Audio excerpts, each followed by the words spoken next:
Top 10 GFTI colleges तो मैं तब बताऊंगा ही, और आपको सिर्फ NIRF रैंकिंग पे ही विश्वास नहीं करनी है, पूरा वीडियो में आपको डिटेल बताऊंगा। So watch this video till and. बहुत सारे बच्चे होते हैं जो सिर्फ NIRF डेटा पे बिलीव कर लेते हैं और अपनी चॉइस फिलिंग कर लेते हैं, लेकिन बाद में उन्हें जाके बहुत पछताना पड़ता है। तो आपको सिर्फ NIRF डेटा पे ही बिलीव नहीं करना है। तो फिर आप पूछेंगे कि फिर क्या करना है मुझे। देखिए, आप NIRF डेटा को एज अ एक साइन ले सकते हो, और मैं बता दूं कि NIRF रैंकिंग जो है वो आपकी रिसर्च मैनेजमेंट और नंबर ऑफ़ डॉक्टरेट्स कितने उस कॉलेज से निकल रही है, और प्लेसमेंट को उतनी प्रायोरिटी नहीं दी जाती है, और वहाँ पे कितने जो पेटेंट साइन हो रहे हैं, इन सभी चीज़ों पे बात होती है। तो इसलिए सिर्फ NIRF पे विश्वास करके बच्चे बहुत सारे ऐसी गलती कर देते हैं कि वो ख़राब कॉलेज चुन लेते हैं और बाद में उन्हें पछताना पड़ता है। सो आई वुड नॉट रिकमेंड कि आप NIRF के डेटा पे ही सिर्फ बिलीव करके और अपना पूरा चॉइस फिलिंग कर लो। तो फिर करना क्या है, देखिए यहाँ पे तो मैंने आपको टॉप 10 कॉलेजेस बताई ही हैं, साथ साथ उसके साथ आपको ये करनी है कि आप लोगों को अगर किसी भी कॉलेज अगर किसी भी कॉलेज को आपको पसंद आ गया, तो आपको उसके ऑफिशियल वेबसाइट पे जाना है और फिर वहाँ पे आपको उससे रिलेटेड जानकारी कलेक्ट करनी है, क्योंकि इन्फॉर्मेशन जब तक आपके पास नहीं होगी किसी भी कॉलेज की, तब तक आप उसके बारे में ज़्यादा जानकारी नहीं ले पाएंगे। More over, you can also go on Google and Quora, and you can also watch other videos for more information। Okay, तो आप पर्टिकुलरली जिस कॉलेज के बारे में जानना हो तो उस कॉलेज के बारे में डिटेल इन्फॉर्मेशन वहाँ से ले, लेकिन सिर्फ NIRF पे बिलीव करना ये गलत होगा मेरे हिसाब से। तो चलते हैं हम लोग पहले अपने 10th नंबर कॉलेज पे, और जो कि है NIEIT महाराष्ट्र। ओके, तो इसमें इलेक्ट्रॉनिक्स एंड इंफॉर्मेशन टेक लिखा हुआ है महाराष्ट्र, और ओपनिंग क्लोजिंग आप देख सकते हैं।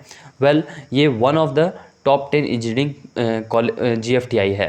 अब मैं चलता हूँ 9 पे, तो ये है संत लोंगोवाल इंस्टीट्यूट ऑफ टेक्नोलॉजी। और अब मैं चलता हूँ 8 नंबर पे, तो 8 नंबर पे आपका हरिद्वार का है कांगड़ी विश्वविद्यालय। ओके, उसके बाद वहीं अगर मैं बात करूँ बिलासपुर की, तो institute of technology Bilaspur. Okay, उसके बाद मैं अगर बात करूँ 6 नंबर की, तो 6 नंबर की है माता वैष्णो देवी कटरा। और एक मैं यहाँ की इंटरेस्टिंग बात बता दूँ कि अगर आपकी रैंक 50,000 के लेस है, तो फिर आपका जो है वो 3 साल का एक भी रुपया फ़ीस का नहीं लगेगा। ओके, तो इसमें आपका कॉलेज में एडमिशन कराकर एक अच्छी खासे पैसे बचा सकते हो आप। उसके बाद मैं बात करता हूँ असम यूनिवर्सिटी की, one of the top university. इसकी रैंकिंग बहुत अच्छी है, लेकिन फिर भी 5 पे थोड़ा सा इसके लोकेशन की वजह से इसे रखा गया है।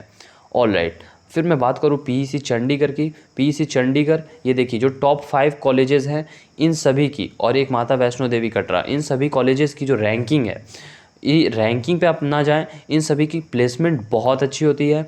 और इनफैक्ट जो लोअर 10 NITs हैं उन सभी से इन सभी टॉप 5 to 6 GFTIs हैं, उनकी प्लेसमेंट बहुत अच्छी होती है।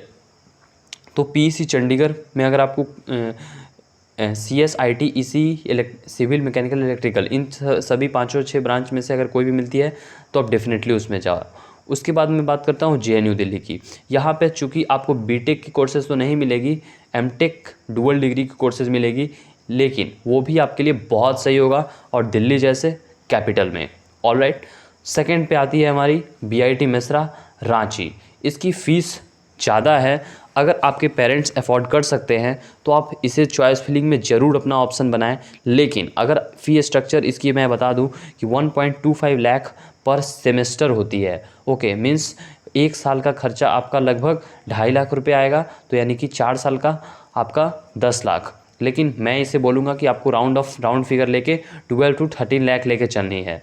लेकिन वहीं मैं अगर एक NITs की बात करूँ तो वहाँ पे आपकी 6 to 7 लाख में सारा काम हो जाता है। ओके, अगर आप 1 से 5 लाख वाले इनकम में बिलोंग करते हो तो।